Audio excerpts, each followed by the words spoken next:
And we're live to review Season D of Blake 7. I'm here with his Jeffness, Jeff Miller. Hey. DSP Spaz. Yes, the proper name. Forgotten my channel since I haven't made a video on it in so long. Although he'll... I'm going to remedy that in the not too distant future. Yep. But... And some viewers of this might be interested because there'd be some Doctor Who stuff, and Jeff writes some very good reviews. Well, thanks. So I have, in terms of these maximum power thingies I'll show, I'm missing 2 from the season. I'm missing Animals and I'm missing Assassin. But you didn't really like those 2 anyway. Actually do one for Animals. Yeah, exactly. They didn't do one for Animals. So the only one we're missing is Assassin. But I'm sure that you could briefly recap what occurred, though. So yes, yeah. But this one for Rescue, because it has a little recap function. So we'll... Okay, so this is the... So here we go. So this is for the first episode of Season 4.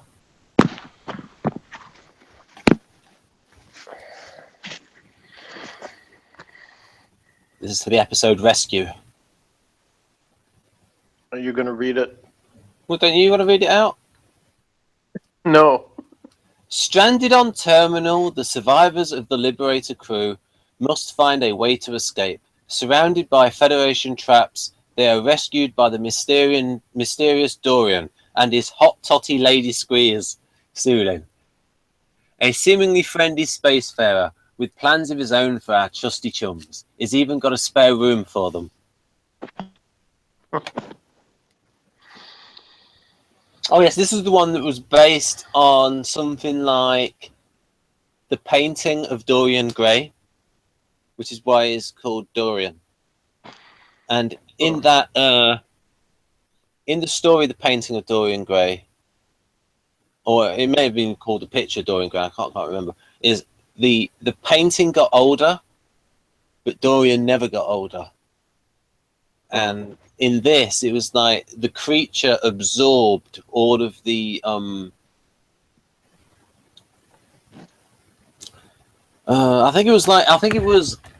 think in this story it was the room. The room needed someone to go into the room, and then that person would like absorb all of the corruption and the perversions from Dorian that would enable him to stay young. And every now and then the room would sort of like need a new person or a group of people, a creature, to absorb all of the decay and corruption from Dorian to keep him young. So a little bit of a weird premise there. Yeah, as I recall, this one started out with some action sequences, and then it kind of got weird after that. And they introduced the new ship. Yep. And I guess a sort of a new base as well. Yep. Which looked a hell of a lot like the base at the beginning of the last season, where Dana's father was, with a little bit different decorations and lighting.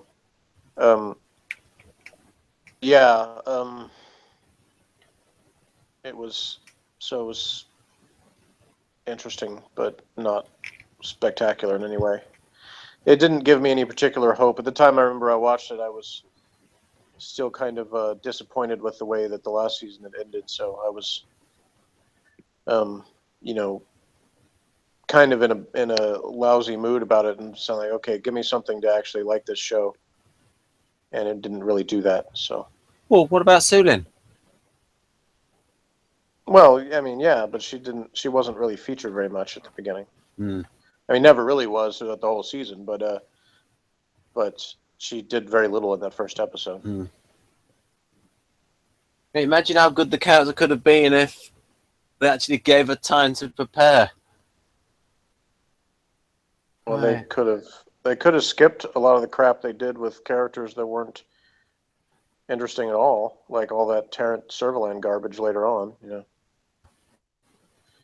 Other chick, like I don't know whose idea it was to like say let's have him hook up with people, but that was a bad idea.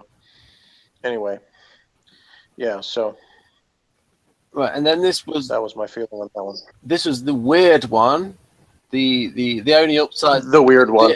the weird sexist one, Ben Steed, not back again against all the odds. At least we had the joy of being joined by Haley for this review and commentary.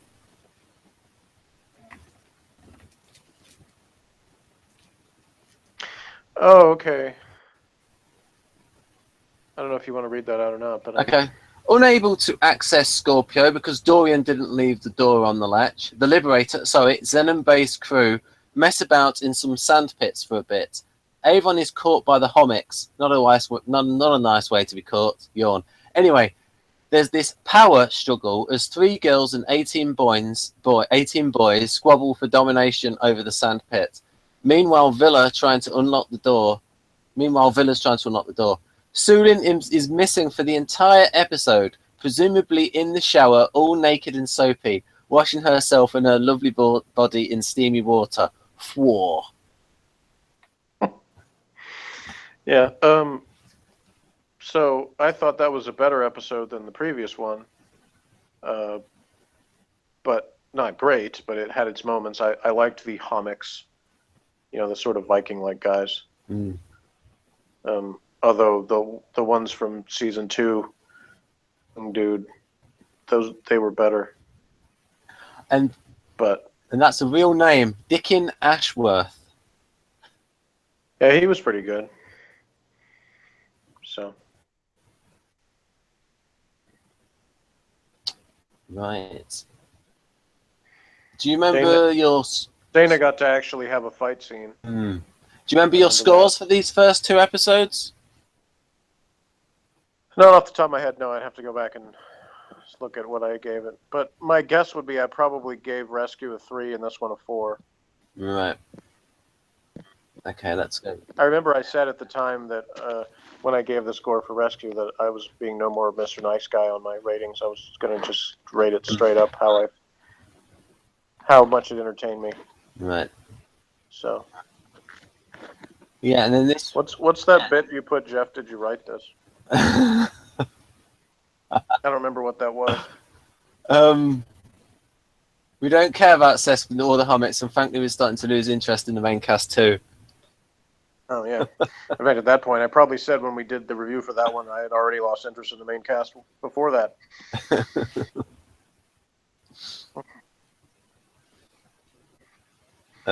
This Robert Holmes.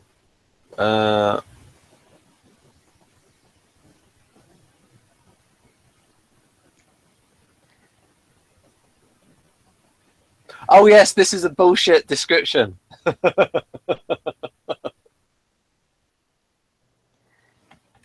Well, read it anyway. Yes. Okay.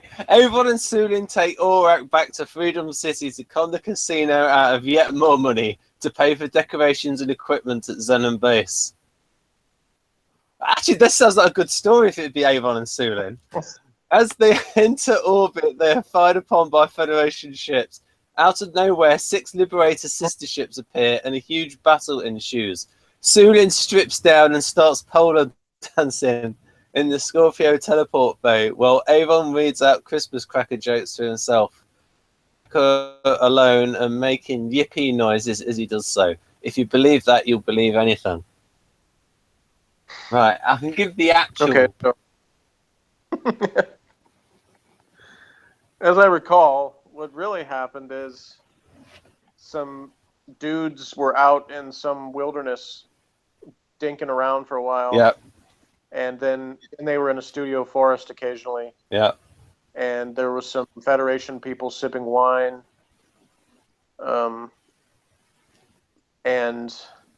Servalan was mercifully not in it till late in the episode. But it was really obvious that this so-called Commissioner Sleer was really her. Yeah. Upcoming. So yeah, this was the episode that I showed my little brother. exposure to Blake 7, at least that he could remember, so he was not particularly impressed. And I understand why. And this was the sort of the arc starting with this Pylene 50 stuff about how the Federation was reconstituting itself through this sort of like drugging the population to make them obedient. And then that was mentioned again, and then that was mentioned at the start of the penultimate episode, Warlord, which is probably Jeff's least favorite. Right then, the next one. So what did you think you gave to Traitor? Gosh, I don't remember. It was probably another 3 or 4, somewhere in there. Okay, here we go. Might have been a 4, I don't remember. And then we've got Star Drive.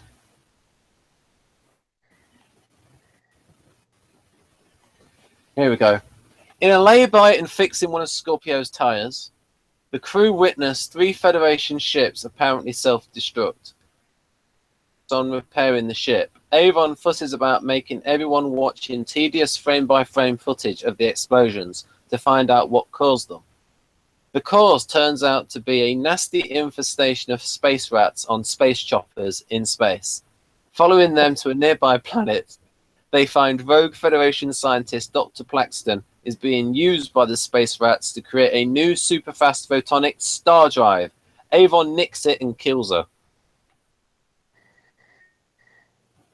Yeah. And they had that bit where it was a situation where she was going to die anyway. If she didn't engage the star drive, then she would be hit and the Liberator crew by the plasma bolt, and they would all die. But if she did start the star drive, it would probably kill her, but the ship would be saved. And then right at the end, they say, "What about Dr. Plaxton?" And Avon just says, "Who?" Yeah.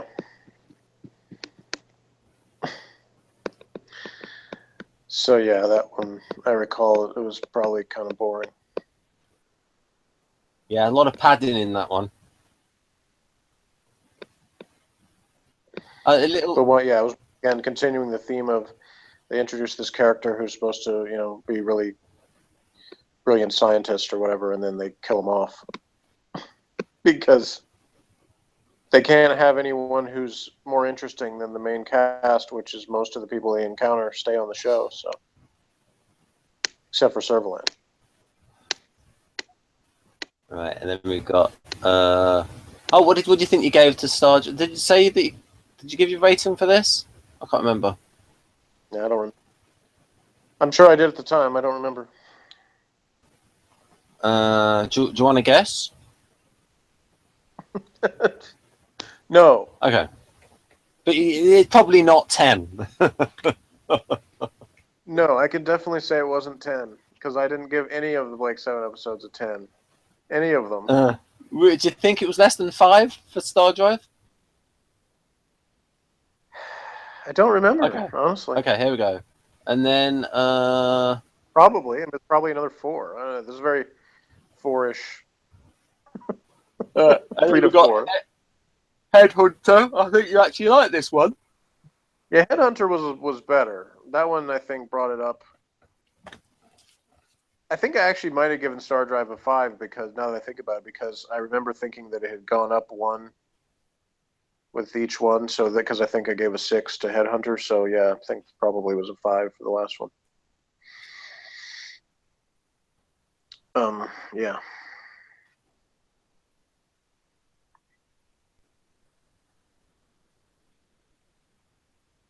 You're gonna read that story thing, or? Well, can you read it? I guess you were the host guy. All right then. Tarrant and Villa have been sent by Avon to collect Muller, an eminent robotics expert. Muller brings a box onto Scorpio with him, and for various reasons, Villa eventually kills him. Upon their return to the base, Slave and Aurak get all grumpy about stuff, so Avon puts them in quarantine. Then everything really goes to pot, as it turns out that Muller's not Muller at all, but a bear-hugging loony with a head in a box. Corridors were made for running down, and that's just what everyone will do. Yeah, so that one had a very Doctor Who-ish feel to it. Mullah and the concept of the head, the wayward head. They do sort of the bluff of make you think that the head is the problem, but really the head is the solution. And we had some explosives and a little bit of gunfighting. So there was and a little bit of conflict and intrigue at the end, because we had the members of the crew that wanted to blow up the android, and Avon didn't. So yeah, Avon the Promethean, the NT. Yeah, so you had enough intrigue in this one and enough fun that it was a little better than previous episodes and some that would follow. And I think that there's like the final and clinching proof that Avon's an NT in the end of the episode. I don't think anybody who'd seen it up to this point should have any doubt about that. But even if he does have his Captain Kirk moments. This is let's have a look. That's Headhunter. And then I think we've gone forward a bit. Oh, I think we've missed one out. Is that where Animals was? Yeah, because I think Animals was... Let's have a look. Headhunter was... Yeah, D6. Animals was D5. Oh, okay. Right. What did you think of Animals? I like some Animals. Okay, I'll let's see. Recap Animals. Some animals were there, and there was some old scientist who kind of looked like Peter Gabriel. Yes. And he had a thing for Dana, and she sort of did for him, but then Servalan brainwashed her into hating him, and then brainwashed her back into loving him again, and then he got killed, and she was sad. The gist of that one. Yep. And it was mostly boring, a few cringeworthy scenes, and I kept myself amused only in imagining that the scientist guy was Peter Gabriel. That's actually two folks.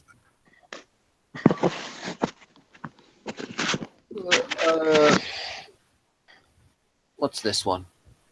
So, Headhunter. What was number... Oh, I think number 7 was Assassin. The one with all the stuff about cancer.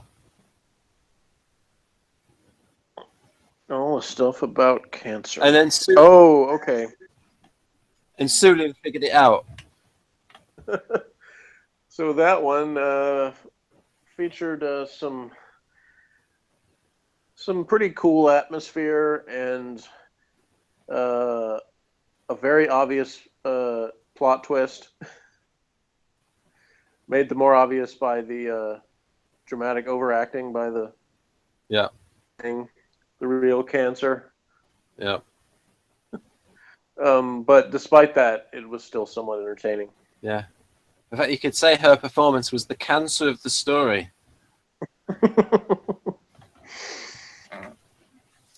But Sulin did get to slap her, so that was pretty fun. Some good lines in it. Yeah. Yeah. This also had the spider/crab rubber thing crawling along the ground. Sue at one point said, I expect a little suffering will be good for her art. Yeah. Yeah, so this is pretty much when Sulin starts to be written a bit more in depth, starts to get more to do. Oh yeah, she had that good line from the previous one, the Headhunter one, where when Orak was going crazy because the android can mess with people's circuits, and Orak says something like, "We can fulfill your every desire," and Sulin says, "You wouldn't know where to start." Yeah, so you can see. So I think you can see that Glynis Barbus's Guinness Barber's quality as an actress shines through. And wow, this is someone with star power who's going to like go on to be successful. I didn't have that particular feeling myself, but I don't think it was her fault. I just think she just wasn't given enough to do for that really to come through for me. Right. We did Assassin, and then this is Games. You liked Games, and we both like that. Mainly Game Stratford Johns. Probably the best episode of the season. Like I said, that one I just already forgot the name of again that I talked about a minute ago. Assassin, Headhunter.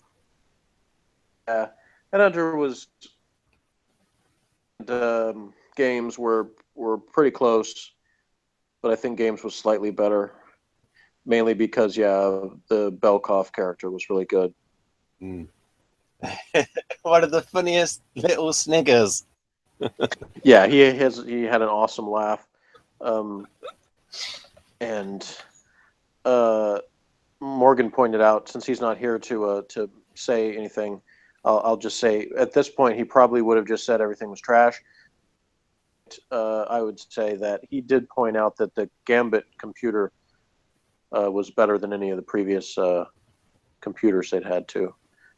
At least not necessarily better than Zen, but at least better than Slave and Aurak. Okay. So that was his contribution. Right. So yeah, this probably would have been even better, except for the parts with Servalan that bring down everything. Right.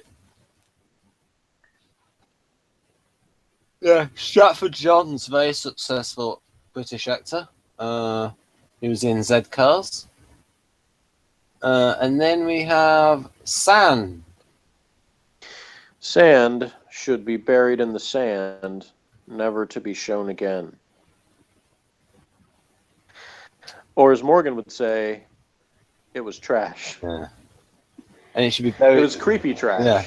But at least it had Stephen Yardley in, who played the Muto in Genesis of the Daleks. All right. And would later. It also had Eileen Way in it, apparently, unless that's a joke. It probably is. Because the character's name is Your Mom.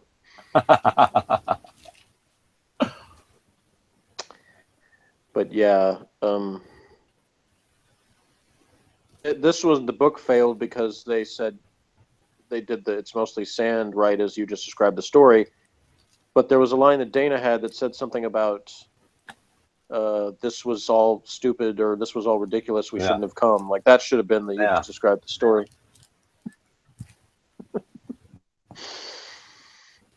Yeah, this episode, to recap for anyone who cares, featured Servalan and Tarrant getting it on for no reason, and then it was just disturbing. Huh. And there was a bunch of green sand, which I actually liked that part of it in a sense because, like I said at the time, you could make sort of a horror feel thing with green sand, eating people or whatever. That part of it actually was decent. It's just they had to ruin it with all the other horrible stuff. All right. Is Morgan there with you? He's with his mother. All right. That's what it was. What it is sometimes I heard my own echo in like half a split second. I thought maybe someone was there. Anyhow, Sand. Well, I didn't say no one was here, but I said. Ooh, right. Sand. We've done Sand, and then what did you give Sand? So the next one will be water. What did you give Sand? I don't remember. Probably a 2 or something, right. Or 2.5, somewhere in there. Right, and then we got Gold with Roy Kinnear. Gold was better than Sand, but not as good as Games. Yeah. I think you liked Roy Kinnear, not as much as Stratford Johns as Belkoff, but I think you liked him a little bit. Yeah, he was all right. I mean, he was decent. It had again. It's another episode that had its moments, but also a lot of it.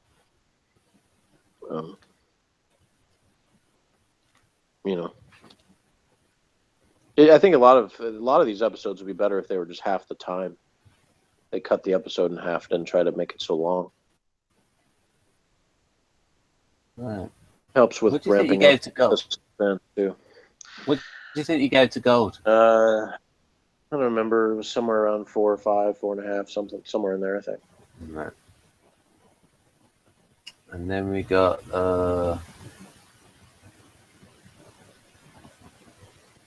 and then Orbit.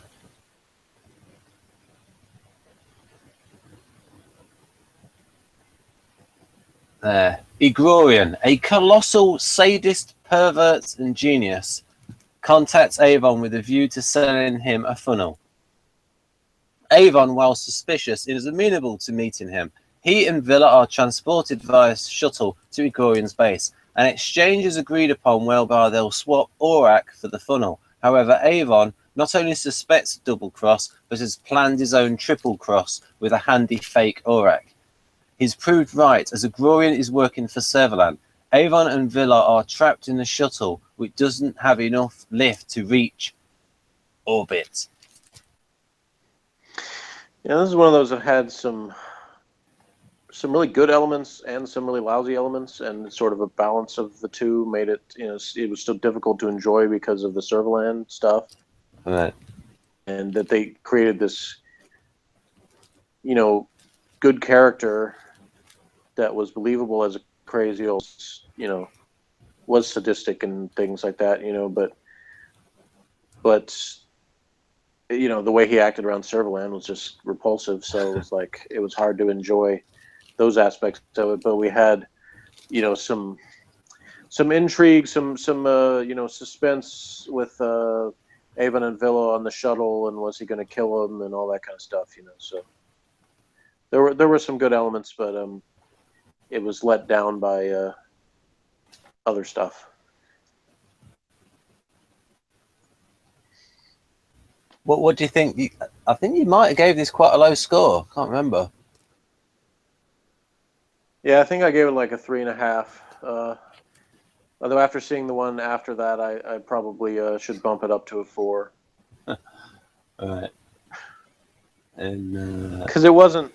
I started to actually think about ratings I'd given Doctor Who episodes because of the Robert Holmes connection and stuff, and I gave Pyramids of Mars a 4. I gave Galaxy 4 a 4.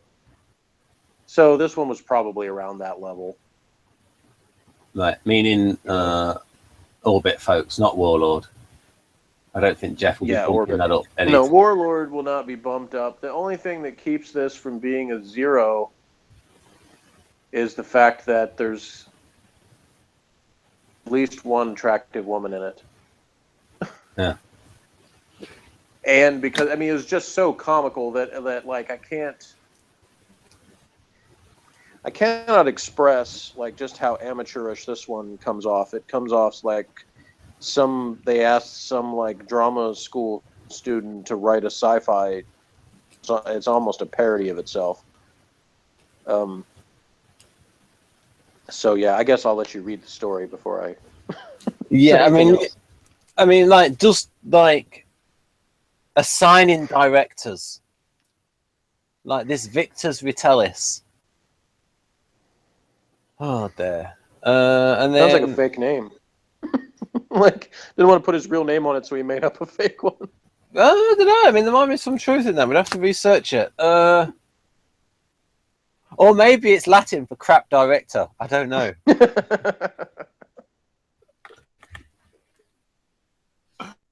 Right. Here we go. Right. In a remarkable act of unprecedented botherance, Avon calls a meeting between 5 of the most powerful factions in opposition to the Federation. Unfortunately, trust in the group is minimal, and it's not difficult for Servalan to throw a spanner in their works. She lays a trap using Zukan, one of the delegates, but unknown to Zukan, he has put his daughter Ziona's life in danger, and Tarrant rather likes Ziona.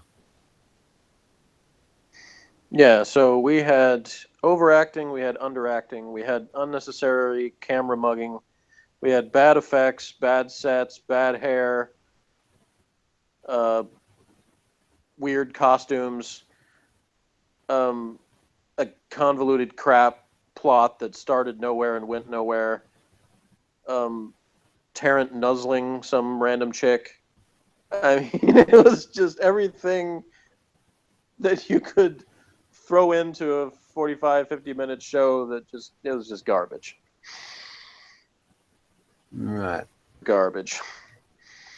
Which, I guess, like I think I said at the time when I was reading the next one, that this was sort of like, in a long theater production when you have one last rehearsal before your final weekend, where you just kind of get out whatever, you've been saving up and things you couldn't do in a serious show. And they kind of did that by just having this complete garbage before they finished pretty strong with the finale. So Yeah. I guess they had to get all their terrible things out of their system before they finished. I mean, the director would put things in like, he would have like people's faces appear. He would have like sparks on cups. Again, as you said, the bad hair, weird things.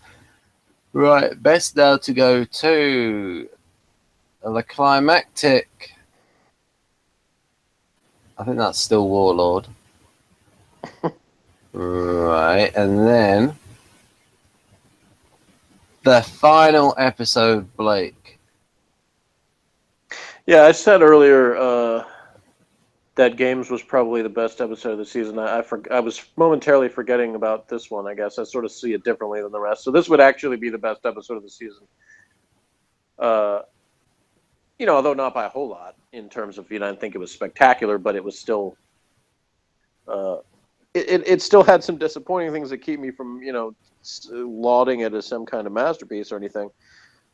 It had enough fun stuff and things that were well done enough, it had badass Blake, and it had, some pretty intense scenes along the way. Some explosions, some gunfighting, some death, So it had some fun things for sure. Yes, some death. Only some death. Yeah, so... Well, I mean, if you're talking straight up body count, it was not the most death of a Blake 7 episode. Oh yeah. It was just the most death of the main characters. Yeah. Oh dear. So I guess you want to read that story. Okay, here we go. Having fled Xenon base, Avon reveals that he thinks he knows where Blake is. He's right. Blake's on Gouda Prime and pretending to be a bounty hunter in order to recruit a new crew. Well, he sort of is a bounty hunter because he's like collecting money for it.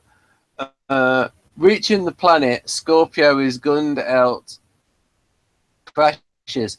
Everyone but Tarrant has already teleported to the surface. Unfortunately, because Tarrant doesn't know what Blake looks like, the situation, and tells Avon that Blake has betrayed them to the Federation. Avon reacts badly to the news. Yeah, by killing Blake. And then one of the chick he was bounty hunting turns out to be a Federation person, and then she tells them to like capture him or kill him or something, and then they shoot everybody else. Except for it doesn't actually show them shooting Avon, so it leaves somehow the door open that he does a Bruce Willis in red like escape, and somehow knocks off everybody and gets out.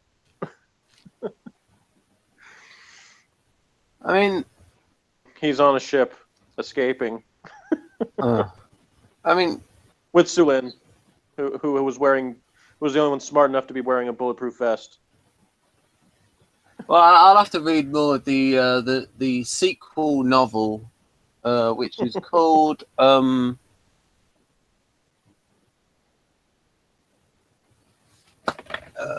Afterlife. Yeah, well, to sum up this season, it was hot garbage with a side of mustard. Hot garbage with a side of mustard, right? Yeah. So there were about 3 or 4 tolerable episodes, and the rest should be burned. So basically, a third of it was good. because you got Well, I don't know about good. I said tolerable, but yeah. well, you got I think you like the. I think you would say that Blake and Games and Headhunter. Blake would are qualify as good. Games would be, decently good, and Headhunter decently good. Fair, and yeah. Then the rest ranged from poor to very poor, to complete garbage. So yeah, the good things, we had some decent guest characters that were created. There were some good action sequences. There was some good dialogue from time to time. There was Sulin. And the negatives, there was way too much Servalan, and she was repulsive and unnecessary in virtually every scene. Probably her best to get to because I always do try to find the positive part was actually in was it Gold? Yeah, the one where they were doing the exchange. Yeah. Because in that scene she's not that bad. She's actually tolerable.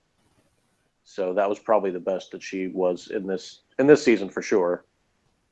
Because when they first introduced her in those opening episodes, her character actually made a certain amount of sense. So later on it just got goofy. So this season was not necessarily goofier than the last one. It was probably about the same. The only thing that was different, I guess, is it was a little bit more Avon centric. I think because the third season there was some Callie diversions. We went to her planet and she got taken over by some alien force, and so there was a little bit more stuff going on. And Villa had his episode, and so whereas this season it really seemed to be very Avon based. Yeah, certainly. Avon and Servalan, that is. Certainly, the actor's performance became a bit bigger, a bit flashier. Yeah, I would say that the directors lost a little bit of their control over the cast in the last season, and they might have lost it even more in this one. So there were moments where they seemed to restrain them a little more. So for whatever reason, certain directors were able to get them to focus long enough to churn out, a semi-interesting episode like Headhunter or Games. I mean, John Nathan Turner tried hard to restrain Paul Darrow in Time Lash, and when you see Time Lash, you'll see that it's still pretty good. I actually like the approach that he took in Time Lash, which was this is shit. I'm gonna try and make it interesting. So it's actually quite a good performance that he does in Time Lash. Work. That can sometimes work. So what he does in Time Lash. I may have seen that when I was a kid, but I don't remember. It's been too long. All right.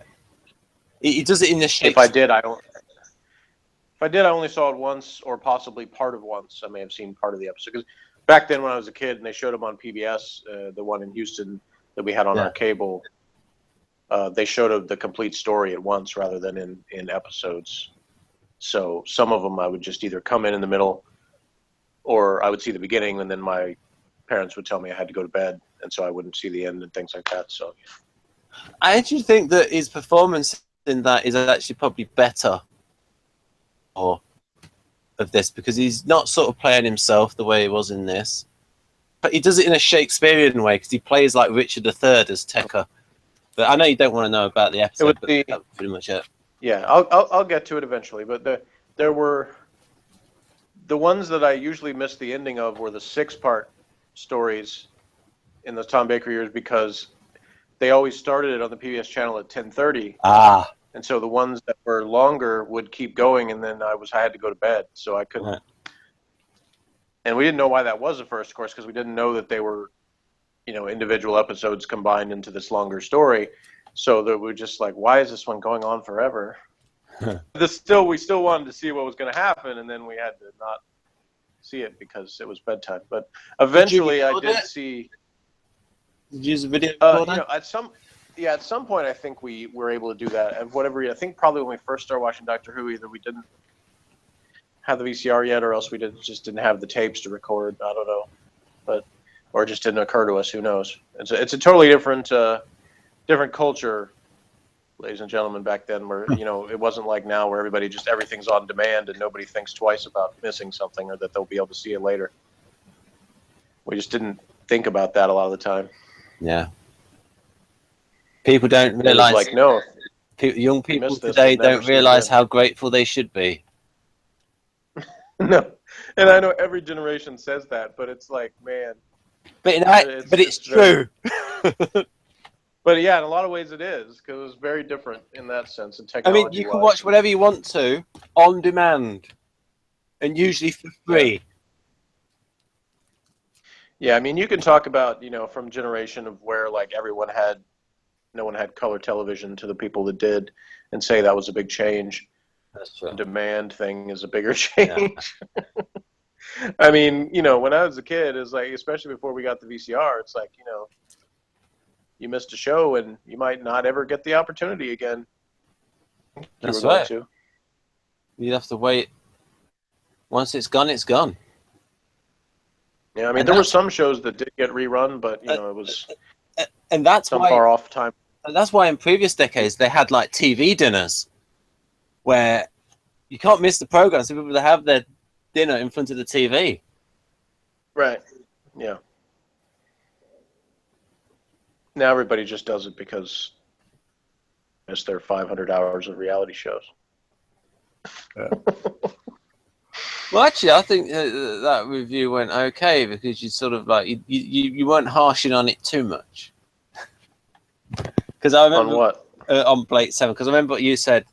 I think you said Blake 7 was okay, Avon's 5 was rubbish, something like that. Yeah, I mean, and I'll get into more of that when we do the overall video. But yeah, I mean, I'm reviewing this season for what it is.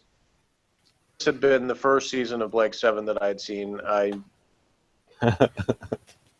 would have very little desire to see more, although that last episode would have intrigued me a little, but, it'd be interesting to see where they would have gone with that. But in terms of the quality, yeah, I mean, unlike Ben, Blake 7 is not one of my favorite shows in general.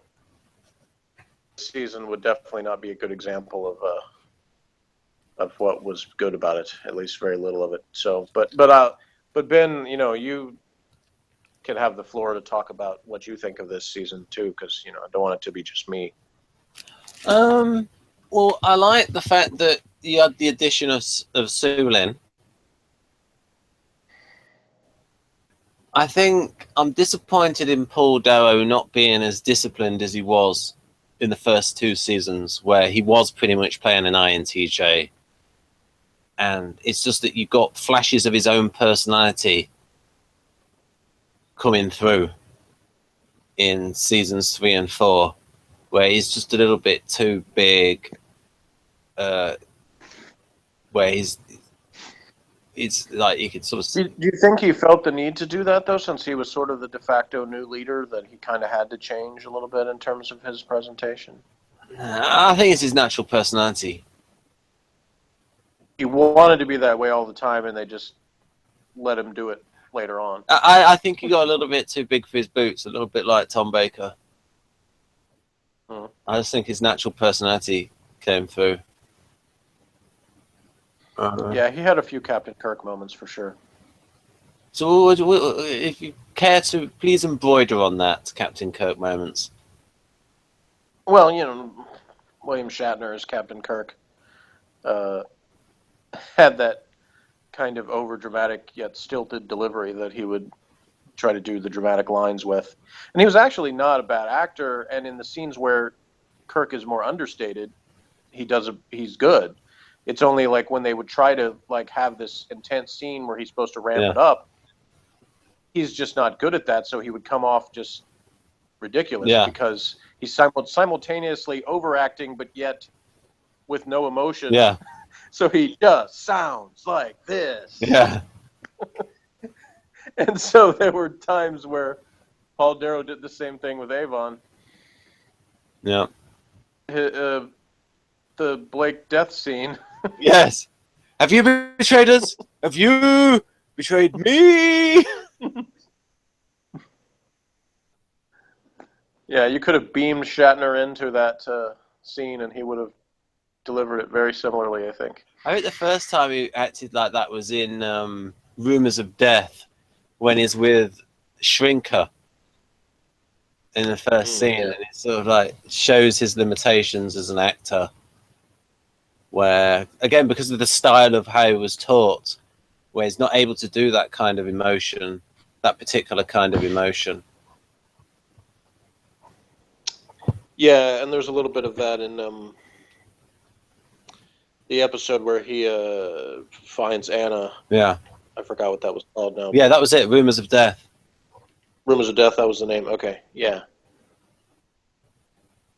So yeah, but overall, like, I knew what they were trying to do with that, and so I actually sort of had respect for the way it was a little bit clumsily executed.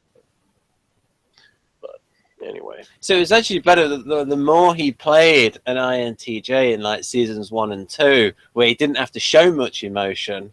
So yeah, that's why I said that it's kind of like if you had gotten rid of Captain Kirk and had Spock be the captain of the Enterprise, I think people probably would have gotten tired of that after a few episodes.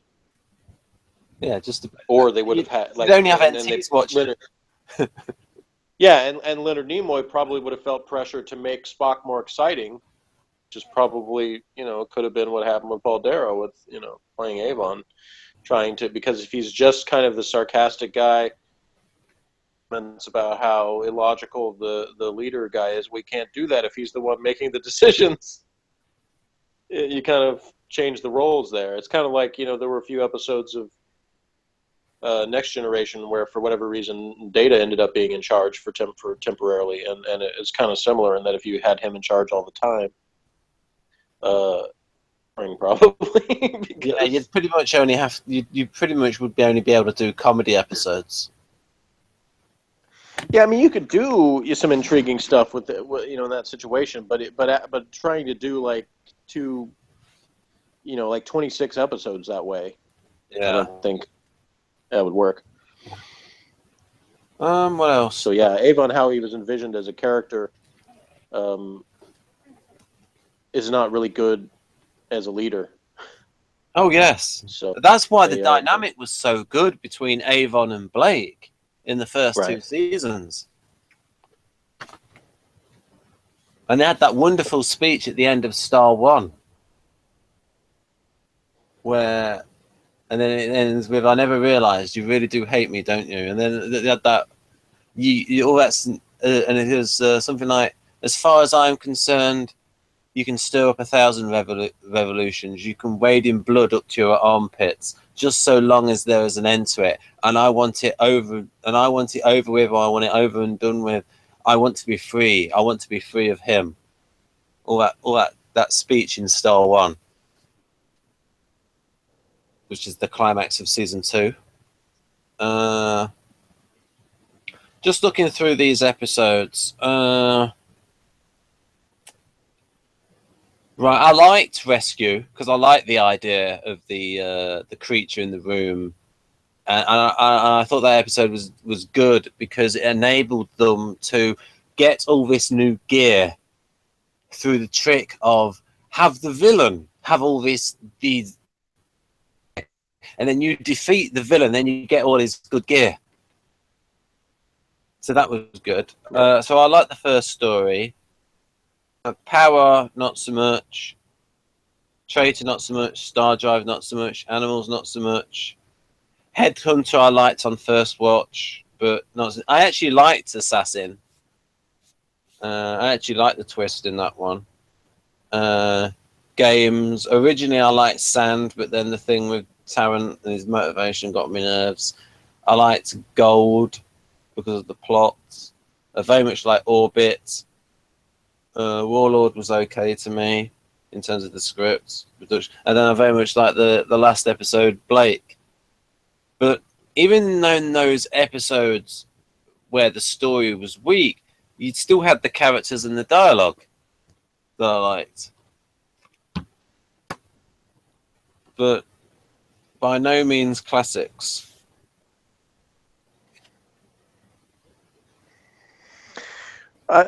Once again, I think I asked you this before, but now that we're done with the show, I think, if you can remember when you first watched the show, when you got to the end, were you disappointed that it ended there, or did you think that it should have ended there? Like you said, well, they were kind of petering out anyway, so that at least they went out with a bang, kind of thing.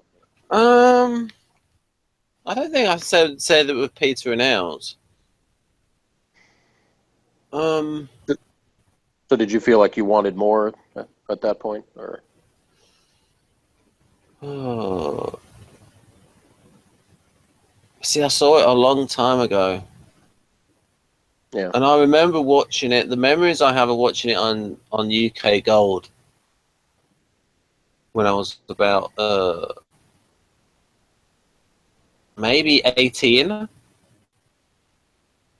So the seasons I remember most are seasons 1 and 2. Well, it's good to remember those more anyway.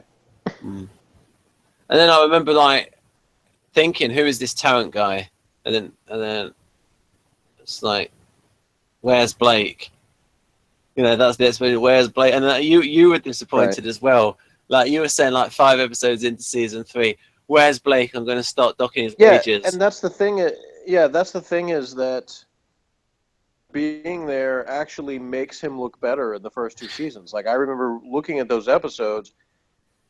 I as my comments, but usually my criticism of the character Blake was more that he seemed to, they seemed to have him be able to control people without any particular reason why. Like he didn't seem particularly charismatic, and he wasn't like the most talented at any particular thing, so it kind of made you wonder, why is this guy in charge?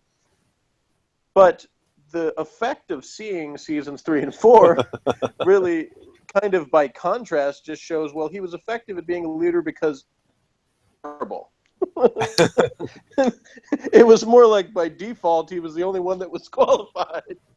Yeah, but it was like he did have charm, but you see, what he had though is that he had Jenna on his side, and he was intelligent. Yeah, and that's I think here I go retroactively talking about something that was when I was a little kid, but if I'd been in charge, kept both those actors because I would have made the show more interesting. I would have given Jenna more to do and developed that character more. And it would have taken those things, those good premises that Terry Nation set up, and good dialogue that Chris Boucher wrote, and made better stories with them. Yeah.